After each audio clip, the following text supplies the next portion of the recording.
ఇవాళ ఈ రాష్ట్రంలో ఈ దేశంలో పేద ప్రజల ప్రభుత్వం ఏర్పడాలి అంటే 10 ఏళ్ళు ప్రధానమంత్రిగా ఉన్న నరేంద్ర మోడీ ప్రతి పేదవాడి ఖాతాలో 15 లక్షల రూపాయలు వేస్తా అన్నాడు. ప్రతి పేదవాడికి ఇల్లు కట్టిస్తా అన్నాడు. ప్రతి సంవత్సరం 2 కోట్ల ఉద్యోగాలు ఇస్తా అన్నాడు. రైతుల ఆదాయం 2 చేస్తా అన్నాడు. ఎవరి ఖాతాలన్న మోడీ 15 లక్షలు వేసిండా మిత్రులారా? వేసిండా? మీకేమన్నా ఇల్లు కట్టించిండా? మీకు ఉద్యోగాలు ఇచ్చిండా?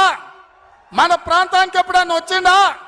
పోనీ మీ ప్రాంతంలో ఆదివాసీ బిడ్డ స్వయం బాబురావుని ఎంపీ గెలిపించిండు, మంత్రి పదవిని ఇచ్చిండా?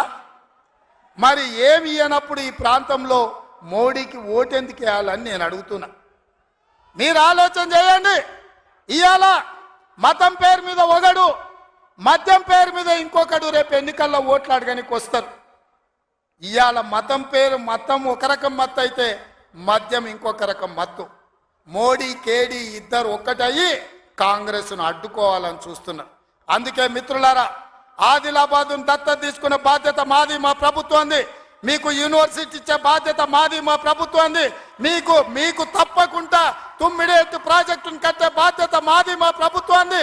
తప్పకుండా సదర్మాట్ పూర్తి చేసే బాధ్యత మాది, మా ప్రభుత్వంది. కుప్టి ప్రాజెక్టును పూర్తి చేసే బాధ్యత మాది, మా ప్రభుత్వంది. కడెం ప్రాజెక్టును మరమ్మతులు చేసే బాధ్యత మాది, మా ప్రభుత్వంది.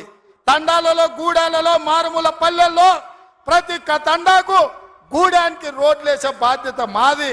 తాగునీళ్ళు ఇచ్చే బాధ్యత మాది. పేదోళ్ళ పిల్లలకు చదువుకోవడానికి పాఠశాలలు ఏర్పాటు చేసే బాధ్యత మాది. ఈ రాష్ట్రంలో 2 లక్షల ఉద్యోగాలు నింపే బాధ్యత మాది. 2,07,000 నింపినాం. ఇంకా 1,93,000 ఉద్యోగాలల్లా 15 రోజుల్లో 15,000 కానిస్టేబుల్ ఉద్యోగాలు నింపుతాం. ఇవన్నీ చేసే బాధ్యత మాది.